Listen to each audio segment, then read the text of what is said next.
News, सच जरूरी है। दर्शकों नमस्कार, मैं श्रद्धा तिवारी और आप देख रहे हैं MNS न्यूज टीवी। तो आइए देखते हैं आज की खास खबर। एक नजर डालते हैं आज की हेडलाइंस का। सहकारी क्षेत्र के इतिहास में पहली बार नागपुर में एक अभिनव प्रयोग शुरू। महाराणा सांगा को लेकर विवादित टिप्पणी करने वाले सांसद का पुतला। ट्रैफिक चालान के आधार पर मोटरसाइकिल चोरी का पता। तो आइए देखते हैं खबरें विस्तार से। सहकारी क्षेत्र के इतिहास में पहली बार नागपुर में एक अभिनव प्रयोग शुरू हो रहा है। अपने इतिहास में पहली बार वित्तीय रूप से व्यवहार महाराष्ट्र राज्य सहकारी बैंक को संकटग्रस्त नागपुर जिला केंद्रीय सहकारी बैंक पर कॉर्पोरेट प्रशासक के रूप में नियुक्त किया जा रहा है। यदि सहकारिता में यह अभिनव प्रयोग सफल रहा तो पूरे महाराष्ट्र में सहकारिताओं के बीच सहयोग वाली कहावत एक मेका ऐसा कर सभी को सही मार्ग पर चलने के लिए प्रेरित कर जिला केंद्रीय बैंक के सहकारी वित्तीय संस्थानों की त्रिस्तरीय प्रणाली में एक महत्वपूर्ण कड़ी है जो ग्रामीण अर्थव्यवस्था की रीढ़ है। उनके अस्तित्व में बनाए रखना और उन्हें सशक्त बनाना अत्यावश्यक है। इसलिए नागरिक सहकारी बैंकों की तरह विलय का विकल्प यहाँ लागू नहीं किया जा सकता। मगाशी तुम्ही बंद केलं होतं ना प्रश्न विचारायचं, मग विचारा विचारा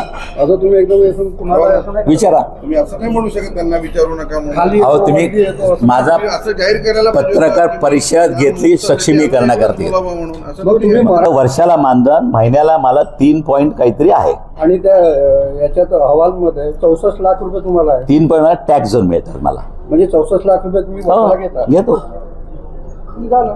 मग तुम्ही बँक रुळावर आणण्यासाठी प्रयत्न करताय, तुम्ही पालक म्हणून या बँकेची जबाबदारी स्वीकारली आहे। आता तुम्हाला बँकेच्या हिताचाच विचार करायचा आहे। माझा एक सोपा तुम्हाला विचार नाही की जसं तुम्ही खूप चांगलं पाऊल उचललं जे तुम्ही आता जिल्हा बँकेकडून हे सगळं काढून घेतलं, जी बँक वीक होती तिला आणखी वीक करण्याचं काम झालं, तेव्हा राज्य सरकारची ही मूळ चुकली होती का? एक बँकिंग एक्सपर्ट म्हणून तुमचं मत काय आहे याच्यावर?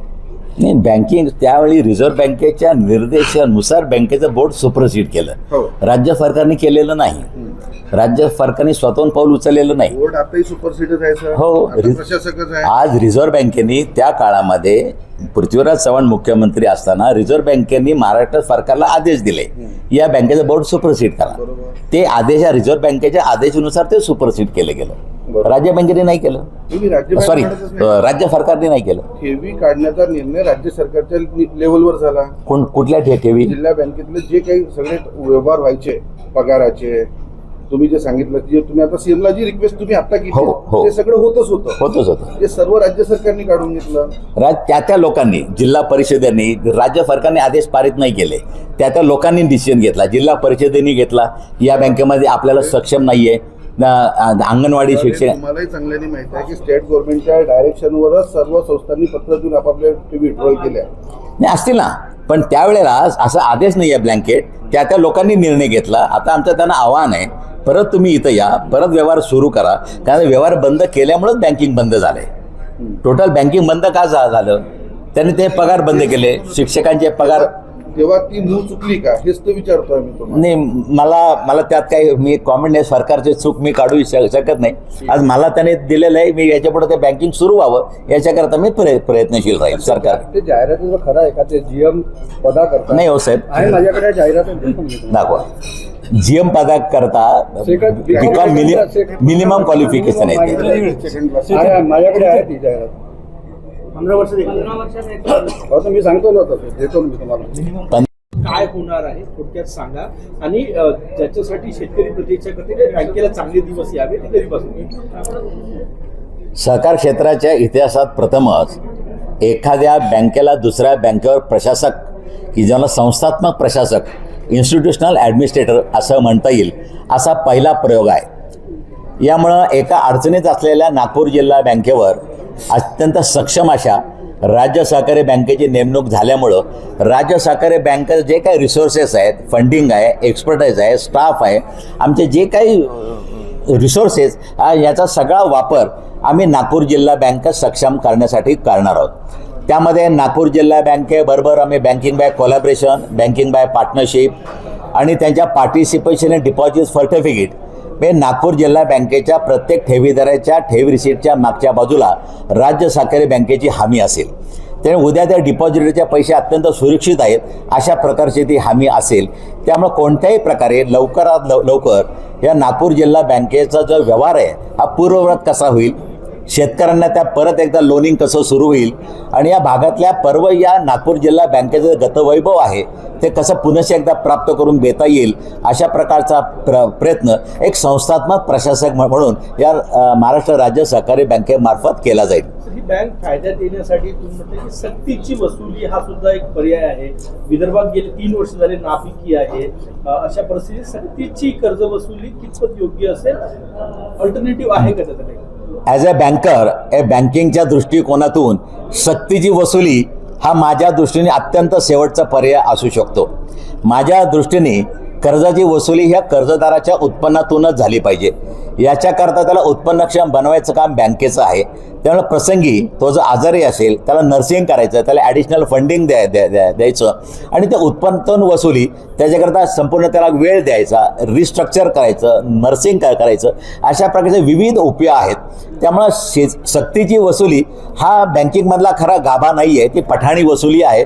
त्यामुळे शेवटचा पर्याय इथं कोणत्याही प्रकारे सवलत देऊन रिस्ट्रक्चर करून किंवा पुनर्बांधणी म्हणा कर्जाची किंवा ॲडिशनल फंडिंग म्हणा अशा प्रकारे कर्जाची वसुली जिथं होत नाही तिथं तो विचार केला जातो. पण मला असं वाटतं नागपूर जिल्हा बँकेच्या बाबतीत मात्र शेतकऱ्यांच्या बाबतीत हा विचार केला जाणार नाही असं मी आपल्याला आश्वासन देतो. पुढच्या खरीप हंगामापासून नागपूर जिल्हा बँकेचे जे खातेदार शेतकरी आहेत त्यांना पीक कर्ज मिळणार आहे का? 100% मिळणार. पुढच्या खरीप हंगामापासून नागपूर जिल्हा बँकेचे जे काही आज शेतकरी कर्जदार आहेत, सभासद आहेत, त्यांना निश्चितच आवश्यक तो कर्ज पुरवठा केला जाईल. एक प्रश्न असा आहे सर, ही बँक जी आहे नागपूरमध्ये काही प्रॉपर्टीज आहे. एक जुन्या मॉरिस कॉलेज जो एक मोठा मॉल 25 वर्षापूर्वी उभा केला होता, तो मॉल तसाच पडला आहे, त्याचा स्ट्रक्चरही खराब झाला आहे. त्याच्या मध्यंतरी काहीतरी त्याच्या जाहिराती आल्या होत्या.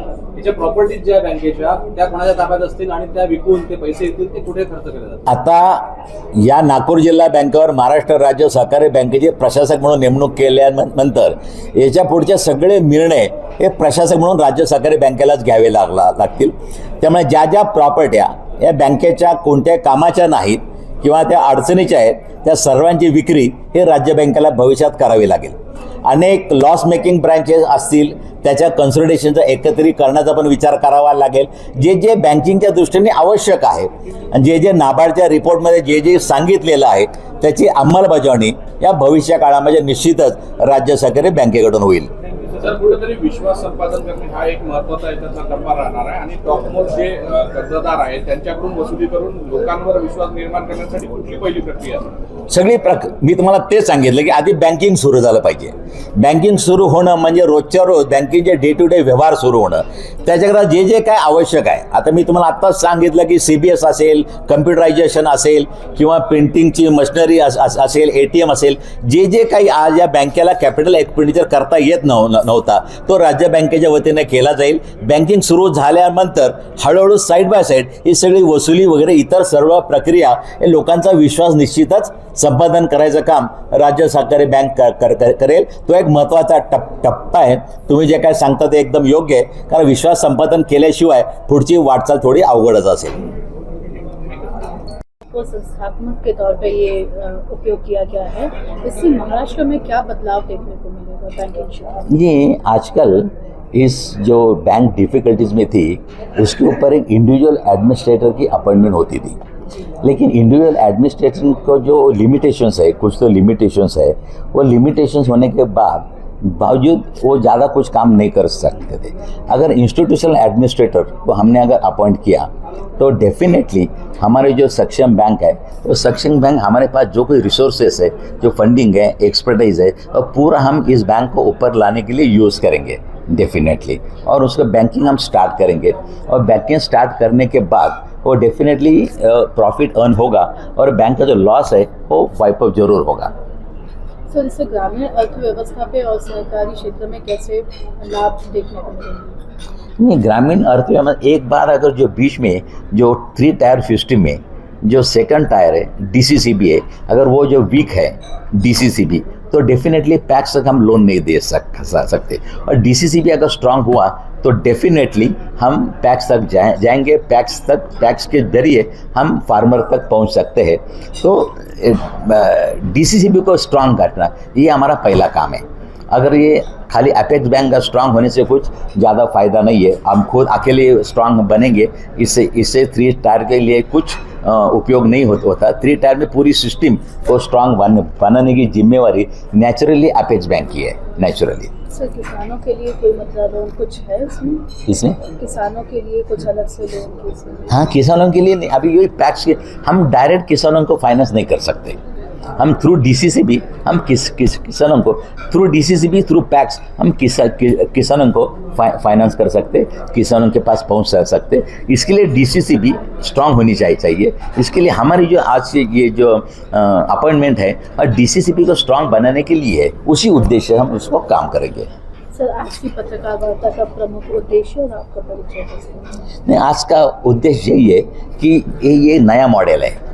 एक कौन से भी एक वीक बैंक के ऊपर दूसरे बैंक को एडमिनिस्ट्रेटर बोल के आज तक किसी ने सरकार ने अपॉइंट नहीं किया। एक नया मॉडल है ये। अगर ये मॉडल अगर सक्सेसफुल हुआ तो डेफिनेटली ये मॉडल सक्सेसफुल हुआ तो आगे जाके जो कि स्ट्रांग बैंक्स है वो वीक बैंक के ऊपर अगर उसने एक टेक ओवर ऑफ मैनेजमेंट लेने के बाद अगर उसको सक्षम किया तो सहकारिता में सहकार, ये जो हमारा प्रिंसिपल है वो सफल हो जाएगा। और सहकारी में जितने भी संस्था है उसमें वो कम नहीं होगी और ज़्यादा से ज़्यादा सहकारिता को बढ़ावा मिलेगा। ये हमारा उद्देश्य है। मैं विद्याधर अनास्कर, ये महाराष्ट्र राज्य या महाराष्ट्र स्टेट कोऑपरेटिव बैंक का आज एडमिनिस्ट्रेटर हूँ और ये मेरे कलीग्स हैं सब लोग। अगली खबर, महाराणा सांगा को लेकर विवादित टिप्पणी करने वाले सांसद का पुतला फूंका। आगरा सांसद रामजी लाल सुमन ने महाराणा सांगा को लेकर विवादित टिप्पणी की है। इस विवादित टिप्पणी का असर अब पूरे महाराष्ट्र में देखने को मिल रहा है। यवतमाल के दत्त चौक में करणी सेना आक्रामक दिखी। उन्होंने सांसद रामजी लाल सुमन के पुतले को चप्पल जूतों की माला पहनाकर बड़ौदा के प्रति अपना विरोध जताया। इसके अलावा चौराहे पर सुमन का प्रतीकात्मक पुतला भी फूंका। इस दौरान जोरदार नारे भी लगाए गए। आपल्या पत्रकार बंधूच्या माध्यमातून, मीडियाच्या माध्यमातून मी श्री राजपूत करणी सेना प्रदेश अध्यक्ष महाराष्ट्र श्यामसिंह ठाकूर आज यवतमाळ येथे, महाराष्ट्राची विदर्भाची राजधानी म्हणायला हरकत नाही सध्या तरी, यवतमाळ येथे संपूर्ण हिंदू समाज, संपूर्ण हिंदू संघटन आज सर्वत्र एकत्र आलेले आहेत। ते याच्यासाठी आलेले आहेत की देशाचा एक गद्दार जो हिंदू संस्कृतीला, आपल्या इतिहासाला काळीमा फासण्याचा प्रयत्न करीत आहे, त्याकरिता सर्व संघटन, हिंदू संघटन इथं जमलेले आहेत।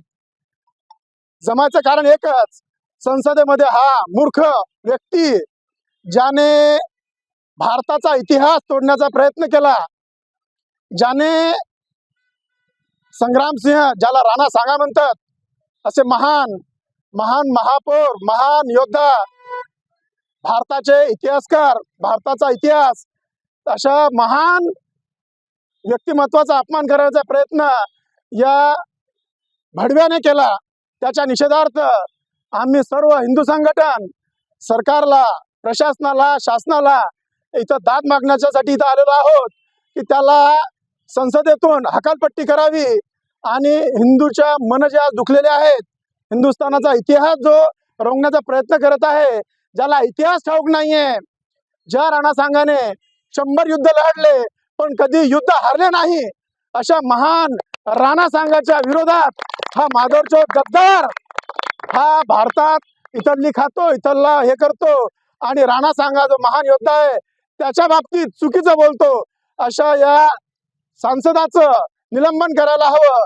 या माध्यमातून आम्ही इथं एक आंदोलन म्हणून सर्वजण इथं आलेलो आहोत, सर्व हिंदू संघटन आलेलो आहोत आणि आमची एकच मागणी आहे, याला लवकरात लवकर निलंबित करावे, अन्यथा महाराष्ट्र नव्हे पूर्ण भारतामध्ये सर्व हिंदू समाज, सर्व हिंदू संघटन एकत्र येऊन आपला इतिहास तोडण्याचा प्रयत्न हा व्यक्ती करत आहे, हा सांसद करत आहे।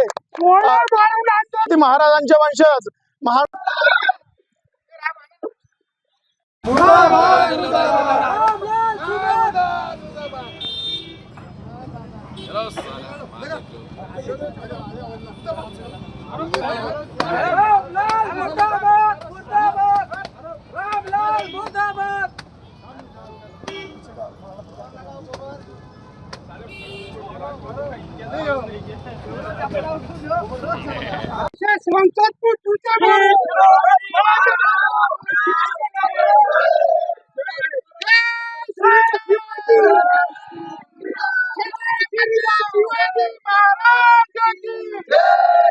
अगली खबर, ट्रैफिक चालान के आधार पर मोटरसाइकिल चोरी का आरोप। नागपुर क्रमांक 112 2025 धारा 303 भारतीय दंड संहिता के तहत दर्ज अपराध में शिकायतकर्ता ने 21 मार्च 2025 को अपनी इनफील्ड कंपनी की बुलेट काले रंग की मोटरसाइकिल जिसकी कीमत 1,98,000 रुपए थी, नागपुर रेलवे स्टेशन के main gate two wheeler staff parking में खड़ी की थी और वे नागपुर से उज्जैन की यात्रा पर रवाना हुए थे। शिकायतकर्ता जब 24 मार्च 2025 को नागपुर वापस लौटे तो उन्होंने अपनी पार्किंग में खड़ी गाड़ी को देखा, लेकिन वह गाड़ी वहां नहीं थी। किसी अज्ञात चोर ने वाहन चोरी कर लिया था। शिकायतकर्ता की तहरीर पर इस बारे में अपराध दर्ज कर लिया गया और जांच शुरू कर दी गई।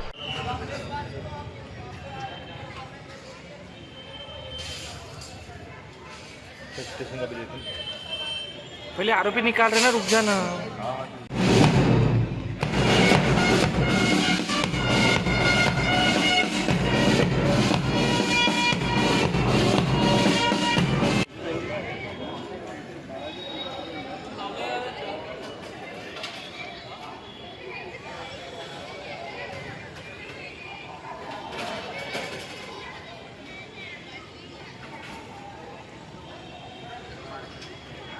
अब वक्त हो चला दर्शकों ब्रेक का। ब्रेक से लौटने के बाद देखिएगा देश और दुनिया की तमाम बड़ी खबरें। बने रहिए MNS न्यूज़ टीवी पर। नमस्कार। हाय, मैं हूँ तापसी पन्नू और आप देख रहे हैं MNS न्यूज़। आप देख रहे हैं MNS न्यूज़, सच जरूरी।